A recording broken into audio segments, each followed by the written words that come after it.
upendo na amani, sema dini mbalimbali. Upendo na amani, Tanzania yetu. Assalamu alaikum. Bwana Yesu asifiwe. Tumsifu Yesu Kristo. Mwana-kondoo ameshinda. Mheshimiwa Mwenyekiti mwenza, Shehe wa Mkoa wa Mbeya, ndugu yangu Msafiri Mjambaa, Mheshimiwa Makamu Mwenyekiti wa Jumuiya ya Maridhiano mkoa wetu wa Mbeya, Shehe Ibrahim Bongo, waheshimiwa viongozi wa taasisi zetu ambao walioko hapa, CCT, TEC pamoja na CCT, na Mheshimiwa Baba Askofu ambaye mimi ni bosi wangu, Askofu Bernard Mariego, makamu askofu mkuu wa Calvary Tanzania, waheshimiwa viongozi wetu wa chama na vyama mbalimbali mlioko hapa, mabibi na mabwana, na tutende kusema Mheshimiwa mgeni wetu rasmi nimemwona pale, nipende kusema kwamba itifaki imezingatiwa. Baada ya kusema haya, napenda kusema kwamba kongamano hili la maombi limeandaliwa na viongozi wa dini, na kama mnavyotuona tuko mahali hapa, sisi kama viongozi wa dini ndio tunaiandaa kongamano hili, lakini tumependa kuwepo makundi ili tuweze kuzungumza kidogo na kuliombea taifa letu. Kabla ya uchaguzi tulifanya dua na maombi pale ukumbi wa Tubile, na bahati nzuri tulikuwa mikoa mitano.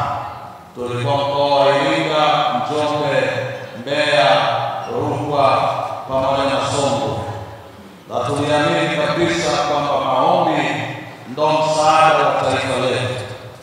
Kwa hiyo leo hii tumekuja hapa, kabla sijasema jambo lolote, ngoja nisome andiko moja katika kitabu cha Zaburi ya 33 mstari wa 12. Biblia inasema, heri taifa ambalo Bwana ni Mungu wao. Heri taifa ambalo Bwana ni Mungu wao, watu aliowachagua kuwa urithi wake. Tunajua kwamba taifa la Tanzania ni taifa letu na ni taifa ambalo Mungu ametupa, na kwa sababu taifa hili Mungu ametupa, heri sisi wa Tanzania ambao tumemfanya Mungu kuwa Mungu wetu. Na ndio maana tumekusanyika hapa. Tuna Waislamu, tuna machifu, na nipende kutambua uwepo wa viongozi wa machifu. Tuko nao hapa, ni waumini wetu makanisani na misikitini. Sasa jambo lililotuleta taifa lolote na nchi yoyote, lazima impe Mungu nafasi ya kwanza kila wanapohitaji kwenda kwenye hatua nyingine ya mafanikio na ya baraka. Tumejua tulikuwa kwenye uchaguzi na uchaguzi umemalizika. Kinachofuata, sisi kama watu wa Mungu bado tuna nafasi ya kusimama, bado tuna nafasi ya kumwita Mungu kwenye taifa letu. Hivyo leo tumekuja ili tumwite Mungu aendelee kuitawala taifa letu na kuiponya taifa letu. Tunajua kuna mambo yametokea, lakini kama watu wa Mungu tunajua kwamba pamoja na jambo lolote linapotokea, haliwezi kukatisha watu wa taifa hilo tamaa. Kama Watanzania bado tunasimama kama mtu mmoja, kama jeshi la mtu mmoja, ili kuliombea taifa letu liendelee kusonga mbele, liendelee kufanikiwa na kuona matunda katika taifa hili, kwa sababu Mungu ametuchagua tuwepo kwenye taifa hili. Kwa hiyo lengo letu kubwa leo, tumekuja ili tuendelee kuliombea taifa letu, lakini pia tuendelee kufarijiana na kuwa karibu kama ndugu wa taifa moja. Na ndio maana leo tumekaa hapa. Pembeni kwangu yuko shehe wa mkoa, na hapa yuko mwenyekiti wangu na pia ni shehe, na yuko baba askofu. Hilo taifa la Tanzania, taifa lenye umoja, taifa lenye amani na upendo. Hata kama mambo yoyote yanaweza kuja katikati yetu, sisi ni wanadamu. Glasi zinaweza zikagongana, vitu vinaweza vikatokea, lakini hatuwezi kukaa kule nje tukanyamaza kimya tukasema hivi vitu vinapasuka vinagongana tulia. Kama Watanzania bado tuko taifa moja, na leo tunakwenda kumwita Mungu pamoja, sisi wa Kristo pamoja na Waislamu, tuiombee taifa letu la Tanzania liendelee kulindwa na Mungu wa mbinguni, na kila atakayeendelea kupata nafasi kwenye taifa hili, Mungu akaendelee kuwatumia na tuweze kusonga mbele katika taifa letu na tuendelee kumwona Mungu katika taifa hili. Wote tuseme amina. Na jambo la mwisho ambalo nataka niseme, ndugu zangu, tusigawanyike. Na ndio maana leo tumekuja ili tuombe, tusigawanyike. Tuwe kama mti wa mwanzi. Tabia ya mti wa mwanzi, upepo ukivuma huwa ule mti unalala. Kwa hiyo upepo unapovuma mkali, ule mti huwa unalala. Lakini ukija kesho utakuta mti wa mwanzi umesimama. Inatakiwa tusimame katikati ya dhoruba na upepo, na watu waone kwamba mkoa wetu wa Mbeya, kama wana Mbeya, tusimame watu wa Mbeya, tuonyeshe mshikamano wetu watu wa Mbeya, tuonyeshe umoja wetu watu wa Mbeya, na watu wajifunze kwetu kwamba Mbeya imesimama. Japokuwa upepo unavuma, lakini tunarudi kusimama kama mtu wa mwanzo. Na hii itatufanya tufanikiwe, itatufanya kuona yale yanayoonekana kuwa ni magumu yawe mepesi. Kwa hiyo tuandae kama mtu wa Mungu, watu wa Mungu. Leo tutaomba kwa ajili ya taifa letu, kwa ajili ya vijana wetu, kwa ajili ya uchumi wetu, kwa ajili ya viongozi wetu, kwa ajili ya madhehebu yetu, ili tuendelee tuendelee kushikamana katika upendo, umoja na mshikamano wa amani. Na baada ya kufanya hayo, Mungu anakwenda kubariki mkoa wetu. Mungu anakwenda kuleta neema katika mkoa huu. Na sisi tungelipenda watu wote wajifunze katika mkoa wetu wa Mbeya. Najua wanasema kuteleza si kufanya nini? Kuanguka. Na wanasema koreo likivunjika sio mwisho wa uhuru. Kwa hiyo lazima leo tunakwenda kufinyanga vitu kwenye ulimwengu wa roho kwa njia ya maombi na tuone mafanikio. Na tunaamini viongozi wetu wa dini, viongozi wetu wa siasa tumewaita hapa ili tuombe pamoja. Maana tunafanya kazi pamoja. Taifa lolote lazima liwe na viongozi. Iwe viongozi wa dini, iwe viongozi wa kisiasa, iwe viongozi wa kijamii, taasisi zozote. Na ndio maana tumekuja pamoja hapa ili tushikamane na watu waone Mbeya sisi ni kitu kimoja. Na hiyo ndio dua yangu siku ya leo tunapokwenda kuomba kwamba Mbeya iwe mfano Tanzania. Na Mungu awabariki sana. Baada ya kusema haya, nashukuru sana. Jamani, makofi mengi kwa ajili ya Bishop. Piga makofi mengi sana kwa Bishop. Asante sana.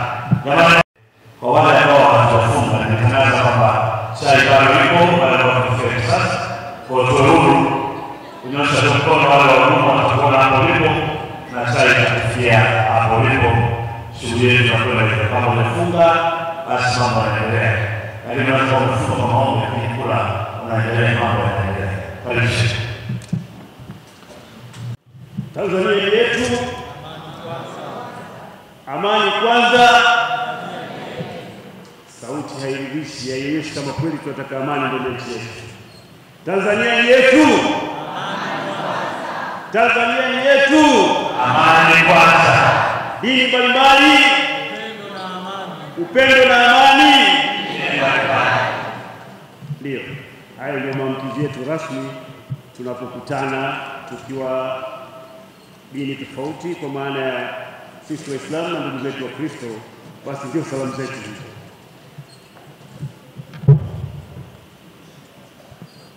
Bismillahirrahmanirrahim. Kwa jina la Mwenyezi Mungu mwingi wa rehema na mwenye kurehemu. Mwenyekiti mwenza wa tukio hili, mwenyekiti wa Jumuiya ya Maridhiano na Amani Tanzania, Askofu Oscar, makamu mwenyekiti wa Jumuiya ya Maridhiano na Amani Sheikh Ibrahim Bongo, mwakilishi wa mwenyekiti mwenza wangu katika kamati ya amani ya viongozi wa dini kwa Mbeya, Askofu Nyaisonga, kaka yangu Mwatumbala, mwakilishi wa katibu wa kamati ya amani ya viongozi wa dini kwa Mbeya, Askofu Mwahaba, Mchungaji Israel, Askofu Mwaliego, Ustadh Musa Abdalla, mwenyekiti wa BAKWATA mkoa wa Mbeya na mwenyekiti wa kamati ya amani mkoa wa Mbeya, Askofu Dar es Salaam, Sheikh wa wilaya ya Mbeya mjini, maaskofu, wachungaji, maustadhi, viongozi wa kina mama, viongozi wa dini wa kina mama wa Kristo, viongozi wa dini wa kina mama wa Kiislamu, mgeni wetu maalum na mbunge wa jimbo letu la Mbeya mjini, Mheshimiwa Patrick Mwalele na ujumbe wake walioambatana nao, viongozi wa vyama vya siasa, waandishi wa habari, makundi tofauti ya kwaya na kasida na wote kwa ujumla. Assalamu alaikum wa rahmatullahi wa barakatuh. Amani ya Mwenyezi Mungu iwe juu yenu. Ndugu zangu, kama alitangulia kueleza mwenyekiti mwenza mwenzangu Askofu Oscar ni kwamba tukio hili maalum limeandaliwa na sisi viongozi wa dini. Sio tu limeandaliwa kwa sababu ya yale yaliyotokea tarehe 29 na siku zilizofuatia, lakini ndio ada na utamaduni wetu na wajibu wetu kwa jamii ya Kitanzania na kwa upekee kwa jamii yetu ya watu wa Mbeya kufanya vitu kama hivi kwa ajili ya kujielekeza kwa Mwenyezi Mungu, kumuomba na kutaka msaada wake mkubwa. Kama alivyoeleza mwenyekiti mwenza, tukio kama hili tulifanya kabla ya uchaguzi. Kwa hiyo tutoke na picha hapa kwamba tukio hili sio kwamba limefanyika sasa hivi kwa sababu fulani. Hapana, tukio hili ni ada yetu sisi kufanya dua na maombi, kukutana pamoja, tukiwa na picha pana kwamba ndani ya nchi yetu hii Mwenyezi Mungu kwa mapenzi yake na makusudio yake ameamua kutukusanya na kutuweka pamoja kama ndugu wa Tanzania, tukiishi huku tukiwa na imani zetu tofauti, lakini sisi ni ndugu wa Tanzania, tuko kwa pamoja. Kwa hivyo tunafanya mambo yetu haya kwa pamoja. Kwa unyenyekevu mkubwa nimesimama mbele yenu kushiriki katika tukio hili kubwa la kongamano la pamoja kuliombea taifa letu la Tanzania. Lengo letu kuu ni kuliombea taifa letu la Tanzania. Ndugu zangu, kuna umuhimu mkubwa sana na kipekee katika zama hizi kuliombea dua na maombi taifa letu la Tanzania na sisi raia wake wote. Dini zetu zinatufundisha na kutuamrisha kufanya sana dua na maombi, na hakuna shaka kwamba dua na maombi ni msaada wa kweli kutoka kwa Mwenyezi Mungu na ni silaha ya waumini, kama ambavyo pia ni faraja kubwa katika hali mbalimbali ambazo binadamu tunapitia. Kama tunavyojua, binadamu tunapitia furaha na huzuni, magumu na mepesi, mambo yote haya tunapitia. Katika kueleza hilo, Mwenyezi Mungu mtukufu anazungumza katika Qur'ani tukufu, sura ya inaitwa Suratul Ghafir, aya ya 60, ud'uni astajib lakum, niombeni na mimi nitakujibuni. Amezungumza katika uslubu wa kutuamrisha kabisa kwamba tumuombe na yeye atatujibu. Hivyo kuomba ni amri ya Mwenyezi Mungu. Na vile vile ameendelea kuzungumza katika sura ya pili ya Qur'an tukufu, aya ya 186, pale aliposema wa idha sa'alaka ibadi anni fa inni qaribun ujibu da'wata ad-da'i idha da'ani. Anazungumza katika kumwambia mtume wake Mtume Muhammad rehma na amani yake kwamba pale watakapokuuliza waja wangu kuhusu mimi niko karibu sana na wao na ninajibu maombi yao pale wanapokuwa wananiomba. Ni wazi kwamba kuna fursa kubwa na ya wazi ya sisi kujielekeza kwa Mwenyezi Mungu na kumuomba juu ya yale tuliyonayo, na ni wazi kwamba ni wajibu wetu kufanya hivyo kama ambavyo Mwenyezi Mungu anataka tufanye hivyo. Kwa hiyo tumekusanyika hapa leo, tunajielekeza mbele ya Mwenyezi Mungu huku tukielekeza shida zetu, changamoto zetu, tukiomba msamaha sana kwa Mwenyezi Mungu na tukiomba matumaini mema na mazuri kwa Mwenyezi Mungu, na vile vile shukrani na mustakabali. Sisi viongozi wa dini ni wajumbe wa amani, upendo, faraja, umoja na mshikamano. Kuna mafundisho makubwa namna Mtume Muhammad rehma na amani yake aliishi kwa amani, uadilifu na usawa na watu wa dini nyingine. Katika maisha yake na katika jamii aliyokuwemo, hawakuwa wakiishi Waislamu peke yao. Aliishi na watu wa dini nyingine wakiwemo Wayahudi na Wakristo, lakini aliishi nao kwa upendo sana na kwa uzuri na kwa mashirikiano. Nasi pia tunapaswa kushikamana kulinda taifa letu la Tanzania. Wito kwa viongozi na sisi wananchi kwa ujumla, tuendelee kuliombea taifa letu usiku na mchana bila kuchoka. Tujitahidi kujenga Tanzania yenye maadili mema, hususan kwa watoto na vijana wetu, huku tukilinda amani ya nchi yetu, haki na uadilifu. Tukemee chuki na ubaguzi nchini mwetu. Tuendelee kushirikiana kama ndugu wa taifa moja licha ya tofauti zetu za kiimani na tofauti nyinginezo. Mwisho, tunamuomba Mwenyezi Mungu ajalie ndani ya nchi yetu maridhiano na usikilizano siku zote, kama ambavyo viongozi wetu wamefungua milango na waonyesha njia ya kuwepo maridhiano na usikilizano katika nchi yetu. Tuwaweke na tumuombe Mwenyezi Mungu pia aweke mahala pema wale wote ambao wametangulia mbele ya haki.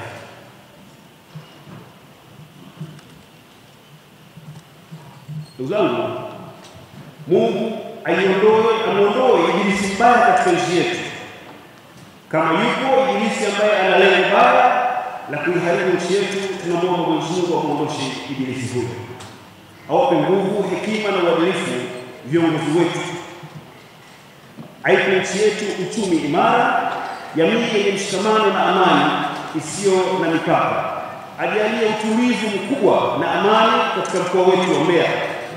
Awaongoze vyema vijana wetu, awape maono makubwa viongozi wetu wa kitaifa na mkoa wetu.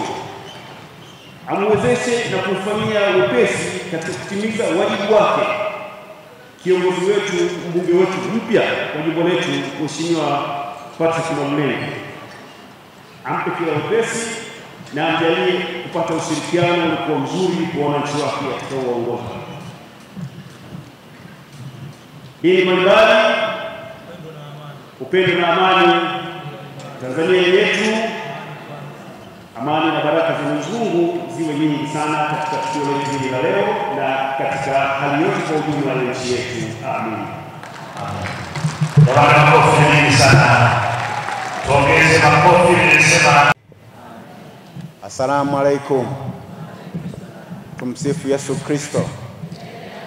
Tanzania yetu, amani kwanza. Asante ndugu mwenyekiti na mwenyekiti mwenza kamati ya maridhiano, viongozi wa dini mlioko mbele hapa na viongozi waliokaa kule chini, viongozi wa siasa wa vyama mbalimbali vya siasa, pamoja na makundi mbalimbali yaliyojumuishwa kwa siku ya leo, wale walioalikwa. Asante kwa waimbaji, kwa uimbaji wenu mzuri. Nasimama hapa kwa niaba ya CCT. Tunaombea amani ya Tanzania. Waimbaji wameimba sana juu ya amani ya Tanzania. Wameonyesha hata mfano wa kwanza kukimbia na kuhangaika kwa ajili ya amani kitoweka. Leo hii kama viongozi wa dini tuliwaza sana juu ya Tanzania yetu. Tuliwaza sana juu ya Mbeya yetu. Pia nimemsahau mheshimiwa mbunge wetu, pia mwenyekiti wa CCM mkoa. Karibu sana kwenye maadhimisho haya, maombi haya. Bwana Yesu asifiwe. Amani ni kitu cha muhimu katika nchi yoyote ile. Amani katika nchi yoyote inapokuwa inatoweka, tunafahamu ni mahangaiko makubwa sana, ni adhabu kubwa sana. Hii imetufanya tuchukue jukumu hili kama viongozi wa dini kuombea nchi ya Tanzania na mkoa wa Mbeya. Tuko ndani ya mkoa wa Mbeya. Tanzania ni nchi yetu tuliyozaliwa. Hatujahamishwa toka sehemu nyingine kuja Tanzania.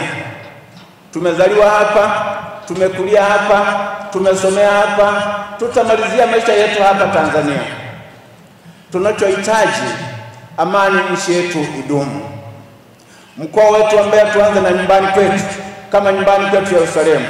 Mbeya yetu amani idumu. Nakumbuka amani kitoweka, Musa alipokuwa anasafiri na wana wa Israeli kutoka Misri hadi Israeli ni muda mfupi sana, lakini kwa sababu walikuwa nakengeuka njiani, walimaliza miaka 40 njiani, ndipo waje wavuke mwaka 40 kuingia pale Kanaani, Israeli. Ni Misri na Israeli karibu tu, lakini kwa kukengeuka njiani, kuingiza mambo mengine ambayo Mungu hakuwaagiza, anapotoa utumwani wakaingiza vipengele vingine njiani, Mungu hakupendezwa. Walizunguka sana. Tanzania yetu isitokee jambo kama hilo. Tunasafiri kwenda mbinguni. tunasafiri, tuendelee na amani. Amani itangulie.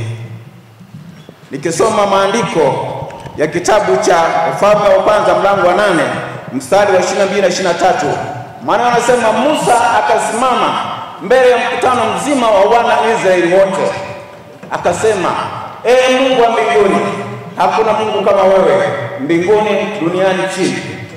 Ikiwa wewe ni Mungu unayeshika maagano, unatimiliza watoto wako waliosimama kwa mioyo nyofu wakiomba, unatenda. Tunasimama hapa kama taifa, tunaomba kwa ajili ya taifa, tunaomba kwa ajili ya mkoa wa Mbeya.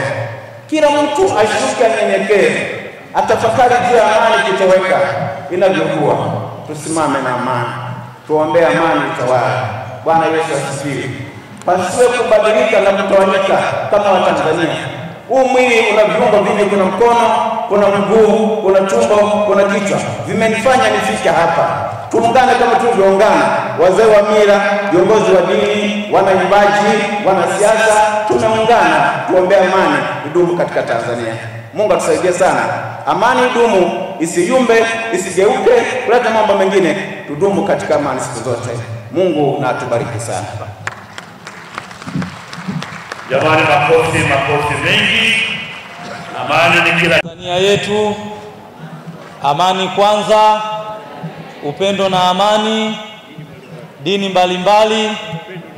Waheshimiwa wenye viti wetu, mwenyekiti wa kamati ya amani mkoa wa Mbeya Sheikh Msafiri Ayasi Njalamba, pamoja na mwenyekiti wa jumuiya ya maridhiano Tumishi Oscar, lakini pia nitambue uwepo wa viongozi wote meza kuu, nitambue uwepo wa mgeni wetu maalum ambaye ndio mbunge wetu wa jimbo la Mbeya mjini, nitambue viongozi wote wa vyama vya siasa mliopo hapa, nitambue waalikwa wote tuliomo, viongozi wa dini wote, waandishi wa habari, MC wetu, pamoja na wale wengine wote waliotuandalia. Ndugu zangu, mimi nimesimama hapa nikiwa na salamu za aina mbili. Inawezekana kwa sehemu hii hizi dakika zikawa sasa ni 4 badala ya 2.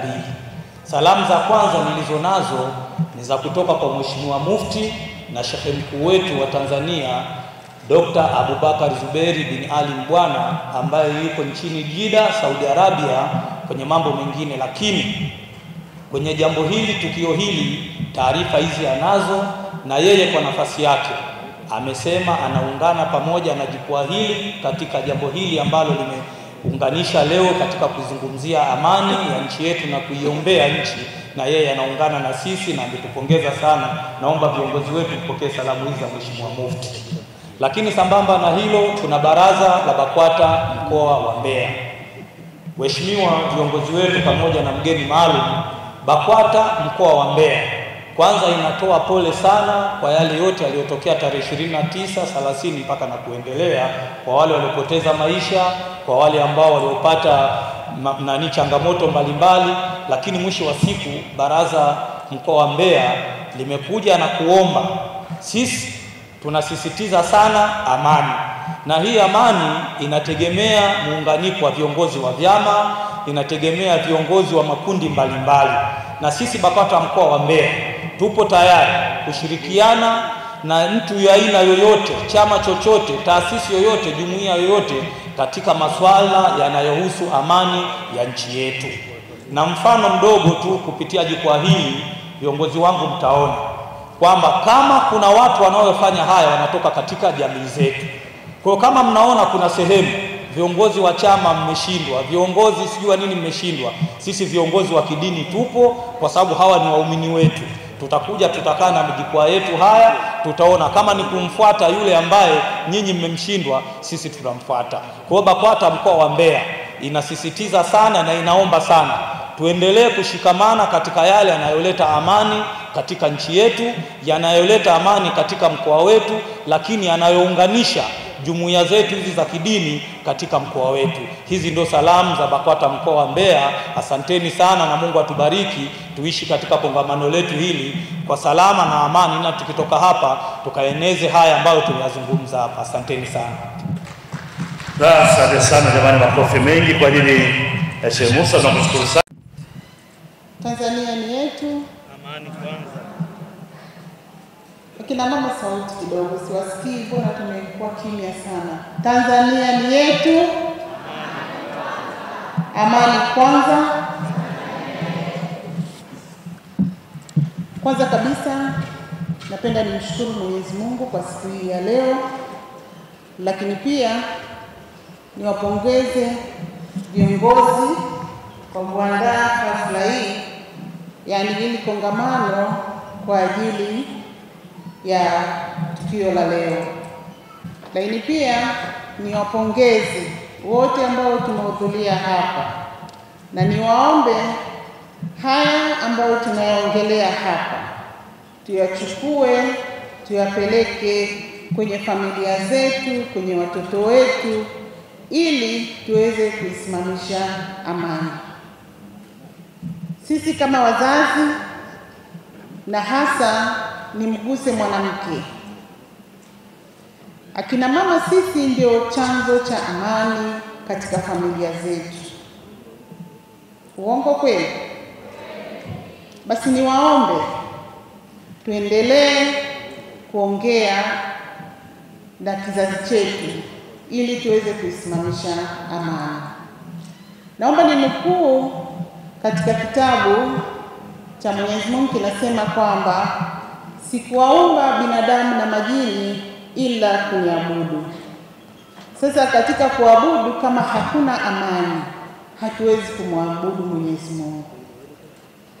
Sasa nawaomba kina mama tusaidiane kwa pamoja, tuweze kumuomba usiku na mchana Mwenyezi Mungu ili tuweze kupata amani.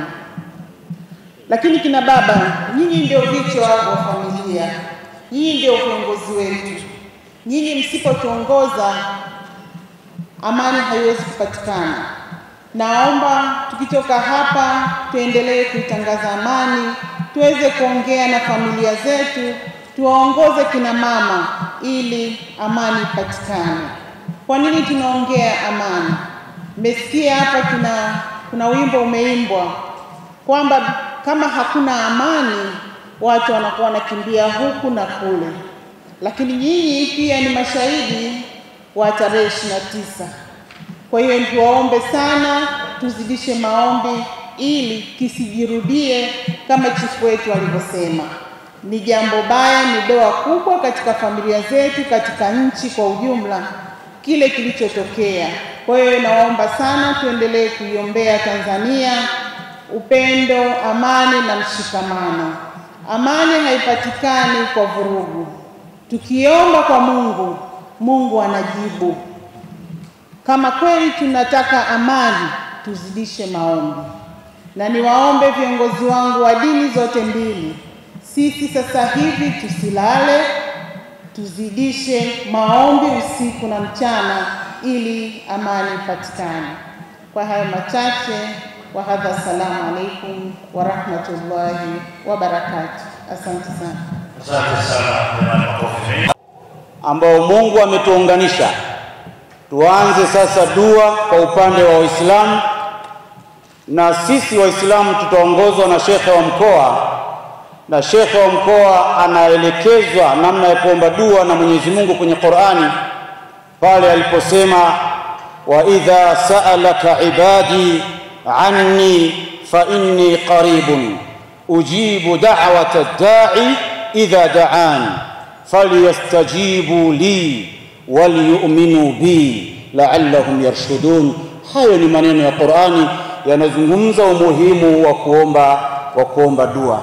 Naomba Mheshimiwa Sheikh wa mkoa, ukiwaongoza Waislamu wote walioko hapa, mjongee katikati ya kiwanja chetu tulichokiandaa ili tuweze kumkabidhi Mwenyezi Mungu haya tutakayoyasema katika dua yetu kuhusiana na amani, utulivu, mshikamano na upendo tulionao katika nchi yetu ya Tanzania. Sasa kwa ridhaa yako Sheikh wa mkoa, naomba ujiongee hapa. Naomba sasa viongozi wote, maamuma, mashehe, maimamu wote sasa mje hapa mbele kwa ajili ya kufanya hii dua muhimu. Na mtakapofika hapa mbele, bila shaka sasa kuna aya zitasomwa na kuna adhkari zitasomwa kwa pamoja, na hii ni ishara nzuri kwamba sasa tunaingia kwenye kazi maalum. Wengine wote tuliobaki tunaomba tuweze kuinuka kwenye viti vyetu. Sasa ndio ile saa tuliyoitarajia na ule muda ambao tuliupanga, na naomba tujipange kutokana na itifaki hiyo. Waislamu wote, kina mama, naomba wamama wa Kiislamu jongeeni mpaka kutusaidia kwa yale yanayotusibu na tuweze kuiweka nchi yetu katika mikono ya Mwenyezi Mungu mtukufu. Kwa hivyo tutaendesha dua hapa, tutaifanya kwa lengo hilo, na sote wakati tunakwenda kitafika kipindi tutakuwa tunaitikia amin. لكل نية صالحة نواها جميع عباد الله الصالحين سابقا ولاحقا بما يحبه الله ويرضاه بنية القبول الدعاء ودفع البلاء وتيسير كل العسير بجاه سيدنا محمد صلى الله عليه وسلم. الفاتحة. آمين. بسم الله الرحمن الرحيم. الحمد لله رب العالمين الرحمن الرحيم مالك يوم الدين إياك نعبد وإياك نستعين اهدنا الصراط المستقيم صراط الذين أنعمت عليهم غير المغضوب عليهم ولا الضالين. آمين. نعم بكزangu tutasoma alama 23 lila fi Quraish wala asri moja moja, lakini vile vile tutasoma ayatul kursi, alafu tutamalizia na qul a'udhu birabbil falaq. Baada ya hapo basi Sheikh Idi atamalizia na dua. Kwa hiyo tuanze na alama 23 inshallah. Bismillahir Rahmanir Rahim. Alam nashrah laka sadrak wa wada'na 'anka wizrak alladhi anqadha dhahrak wa rafa'na laka dhikrak fa inna ma'al 'usri yusra inna ma'al 'usri yusra fa idha faraghta fansab wa ila rabbika farghab. Bismillahir Rahmanir Rahim. Alam nashrah laka sadrak wa wada'na 'anka wizrak الذي أنقض ظهرك ورفعنا لك ذكرك فإن مع العسر يسرا إن مع العسر يسرا فإذا فرغت فانصب وإلى ربك فارغب. بسم الله الرحمن الرحيم.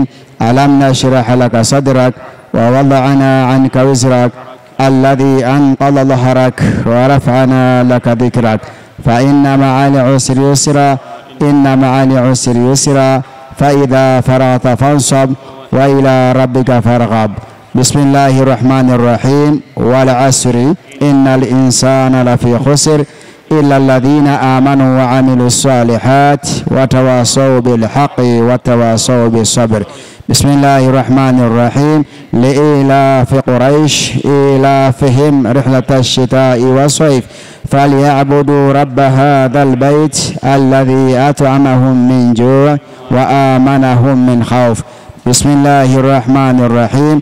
قل أعوذ برب الفلق من شر ما خلق ومن شر غاسق إذا وقب ومن شر النفاثات في العقد ومن شر حاسد إذا حسد. بسم الله الرحمن الرحيم.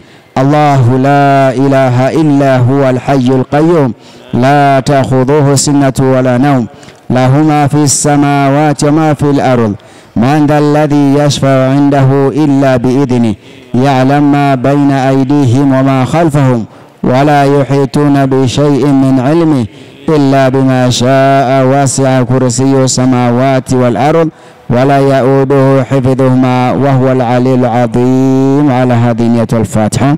بسم الله الرحمن الرحيم. الحمد لله رب العالمين الرحمن الرحيم مالك يوم الدين إياك نعبد وإياك نستعين اهدنا الصراط المستقيم صراط الذين أنعمت عليهم غير المغضوب عليهم ولا الضالين. آمين. الحمد لله رب العالمين صلاة والسلام على رسول الله صلى الله عليه وسلم. Mwenyezi Mungu mwingi wa rehema, muumba mbingu na ardhi, sisi waja wako tumekutana katika sehemu hii kwa ajili ya kuliombea taifa letu amani pamoja na utulivu. Mwenyezi Mungu mwingi wa rehema, jaalia amani katika nchi yetu, jaalia utulivu katika nchi yetu. Amani tulionayo ni tunu kutoka kwa Mwenyezi Mungu Subhanahu wa Ta'ala. Amani tulionayo ni amani kutoka kwa Mwenyezi Mungu Azza wa Jalla. Ijalie amani hii iendelee kudumu. Mwenyezi Mungu, wote wale ambao wanaleta chokochoko katika nchi yetu, unaijua yao siri, ivunje yao dhamiri, wasiweze kusimama. Mwenyezi Mungu, kuna wale ambao wanaingia katika nchi yetu kwa ajili ya kuvuruga amani yetu. Mwenyezi Mungu tuepushe na watu hao. Mwenyezi Mungu mwingi wa rehema, hakika wewe ndio mwenye kuombwa katika kila jambo. Tunakuomba kwa rehema zako na utukufu wako, mjalie rais wetu afya njema, mjalie hikima na busara, muongezee hikima na busara, aweze kutuongoza vyema. Usiturejeshe katika hofu tuliyopita, na utujalie amani na utulivu katika maisha yetu yote kwa rehema zako na utukufu wako. Allahumma sahhil lana kulla ma nurid wa najina mimman nakhaf bifadlika ya latif. اللهم اجعلنا فيه دعانا من المقبولين ولا تجعلنا فيه من المردودين برحمتك يا أرحم الراحمين. صلى اللهم على نبينا محمد وعلى آله وصحبه وسلم والحمد لله رب العالمين آمين. Kuna mkono wa Mungu, na sisi tukamkubalia huyu kijana wetu Patrick Mwalunenge aje na yeye ahudhurie katikati yetu. Kwanza tunakushukuru kwa sababu pia umeona ni vema, una kazi nyingi, una vitu vingi, ungesema ngoja mimi niende huko, lakini kwa kuwa umeona kwamba uanzie kazi yako madhabahuni, kwenye mimbari walipo mashehe, walipo maaskofu na wachungaji, na upate baraka kutoka kwao. Sisi tumekwisha kuachilia baraka za Mungu, na tunajua Mungu atakusaidia, na tunajua Mungu atakuongoza. Basi kwa haya pia tulisema asije akaondoka tu, lakini atoe salamu, na ninyi mfahamu, mumuone kijana wenu, na ninyi mtamkie baraka. Karibu sana mtumishi wa Mungu, tunakukaribisha kwenye mimbari hii ili angalau uje useme pia, na hawa sasa watakuwa wananchi wako. Hebu tumpe Bwana makofi wakati anapokuja. Ni mtu kweli anayemheshimu Mungu, tumeuona moyo wake. Karibu sana, karibu sana.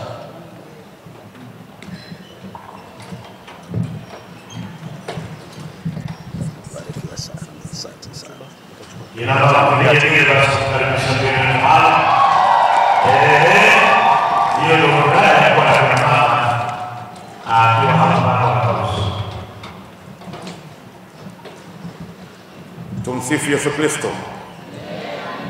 Bwana Yesu asifiwe. Mwana kondoo ameshinda. Asalamu alaykum.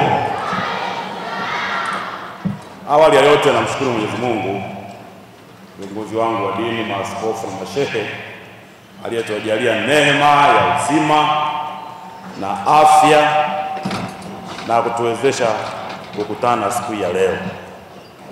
Lakini ninawashukuruni sana viongozi wangu wa dini kwa umoja wenu, maaskofu na mashehe, kwa kuandaa hii shughuli na kwa kuona kwamba kuna umuhimu wa kuliweka taifa letu mikononi mwa Mungu na mkoa wetu wa Mbeya.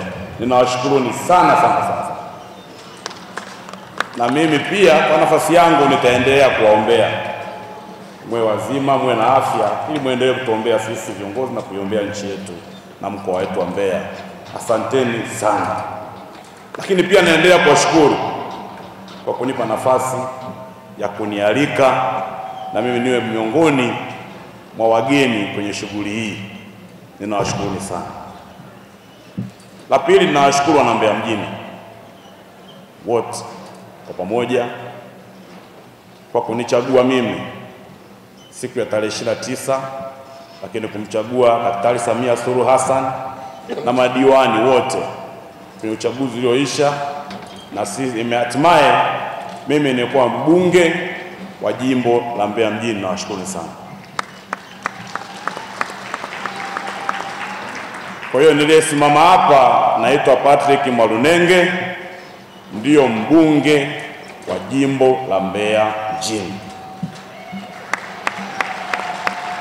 Nitambue uwepo wa viongozi wa vyama vya siasa, wengine waligombea hapa, lakini nitambue uwepo wa katibu wangu wa chama mkoa yuko hapa, katibu wa wilaya, wenezi, na vyama mbalimbali, lakini nitambue uwepo wa machifu wangu wa jiji la Mbeya na viongozi mbalimbali wa dini mliojumuika hapa. Mungu awabariki sana, na itifaki zingatiwe na wananchi wote mliofika hapa, bila kusahau waandishi wa habari ambao mnawezesha umma kutambua jambo kubwa hili linalofanyika kwenye mkoa wetu na kwenye nchi yetu kwa ujumla. Viongozi wangu wa dini, maaskofu, mimi sina maneno mengi sana zaidi ya kushukuru, lakini na kutoa pole kwa wananchi wangu wa jimbo la Mbeya mjini na Mbeya kwa ujumla. Sasa nimesimama hapa kwa kofia ya mbunge wa jimbo la Mbeya mjini, lakini mwenyekiti wa Chama cha Mapinduzi mkoa wa Mbeya. Kwa nitoe pole kwa madhila yaliyotokeza tarehe 29, na hakuna aliyetegemea wala aliyepanga kama ingetokea yale. Lakini tunachosema, maadamu viongozi wa dini mpo na wananchi, tutaendelea kuwaombea wenzetu ambao walipoteza maisha katika madhila yale, na Mwenyezi Mungu azilaze roho zao mahali pema peponi. Sitaweza kufikia kila mtu kwenye familia yake, lakini kupitia hadhara hii basi natoa pole nyingi, lakini tuendelee kumtegemea Mungu, kwa sababu naamini tukimtegemea Mungu hakuna jambo linaweza kushindikana. Na namshukuru Mheshimiwa Rais wa Jamhuri ya Muungano wa Tanzania Daktari Samia Suluhu Hassan, baada ya kuona matatizo hilo ameunda tume ambayo itaenda kuchunguza nini kilichotokea. Kwa na wasii wana Mbeya wenzangu na Watanzania, tuwe na imani, tusubiri matokeo ya tume. Tutakuwa na jambo la kuzungumza baada ya tume kuleta matokeo ya kwamba nini kilijiri Oktoba 29. Lakini sambamba na hilo, Mheshimiwa Rais, kwa yale malalamiko ya vijana, sababu kundi kubwa ambalo lilikuwa lina andamana wakati wa uchaguzi, kundi kubwa lilikuwa ni vijana, na Mheshimiwa Rais amegundua hilo, ameunda wizara ya vijana kwa ajili ya kushughulika na matatizo ya vijana. Kwa hiyo niwatie moyo vijana wa Mbeya na vijana wa Tanzania kwamba malalamiko yao na matatizo yao yameshapata mwarobaini na yatashughulikiwa moja kwa moja, kwa sababu iko wizara maalum ambayo imeundwa kwa ajili ya vijana. Ninaamini katika meza mazungumzo hakuna jambo linaweza kuharibika. Kwa upande wa Mbeya, kwa maana Mbeya mjini, na wasii sana vijana, tuilinde amani yetu, tuendelee kudumisha upendo, mshikamano kama jinsi walivyoonyesha viongozi wetu wa dini hapa mbele. Leo hii tumeona wako viongozi wa Kiislamu wako hapa, tunaye shehe wa mkoa na jopo lake, tunao maaskofu wa madhehebu mbalimbali wako hapa, wamejumuika pamoja kwenye hii meza. Hii ndio Mbeya ninayotamani kuiona.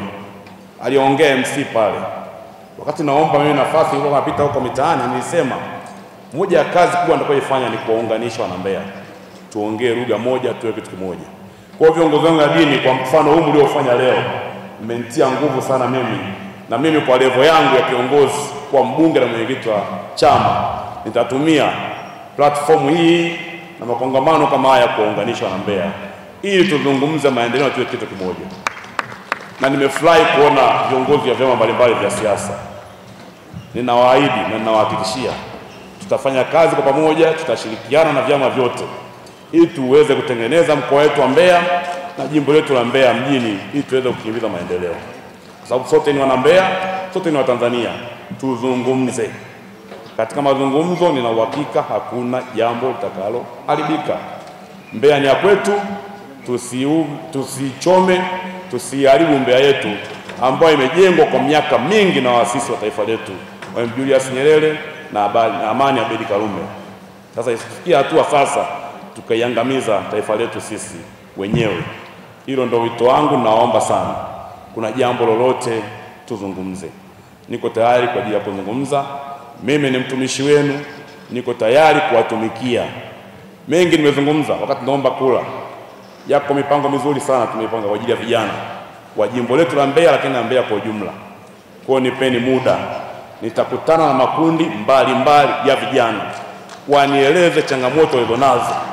Nitakazoweza kuzifanya mimi kwa nafasi yangu nitazifanya, ambapo ninahitaji maamuzi ya serikali nitaenda kuzipeleka bungeni na kadhalika na kadhalika. Kwa vijana wa Mbeya mjini na Mbeya kwa ujumla na Tanzania, muwe na imani kwamba viongozi tuliopo tuna dhamira ya dhati kutatua changamoto zinazowakabili vijana.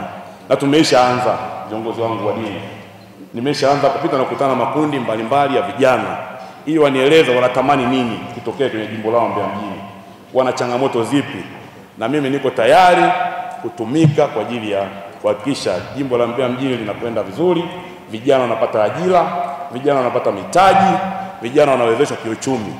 Lakini kubwa kuliko yote, viongozi wangu wa dini, kazi kubwa nitakayoifanya na mniombee sana ni kuunganisha vijana wamjue Mungu. Hiyo kazi nitaifanya bila kukoma, kwa kushirikiana na nyinyi viongozi, kwa nafasi nilionayo mimi ya ubunge na mwenyekiti wa CCM mkoa. Nitajitahidi kadri ya uwezo wangu kuhakikisha vijana wanamjua Mungu, wanakwenda kanisani. Hii itakuwa ndio tiba ya matatizo yote yanayosumbua. Bila hivyo tutakuwa tunatwanga maji kwenye kinu. Kwa muendelee kuniombea, siwezi kushindwa. Ni lazima vijana wamrudie Mwenyezi Mungu ili tuende sambamba. Nawashukuruni sana kwa kunialika kwenye hii kongamano. Naamini Mwenyezi Mungu kupitia kongamano hili leo na viongozi wangu wa dini, Mungu atafanya jambo na Mbeya itatulia. Natamani kuiona Mbeya endelee kutulia hivi hivi ili tuweze kutimiza maendeleo kwenye mkoa wetu wa Mbeya na jimbo la Mbeya mjini. Asanteni sana, Mungu awabariki. Makofi mengi ya kutosha kwa viongozi wetu.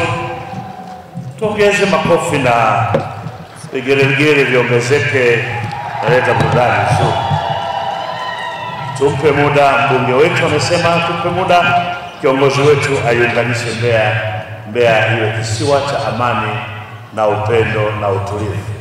Jamani, makofi mengine ya kutosha sana, makofi mengine ya kutosha sana. Na nimewaona vyama vya wamachinga hapo ambao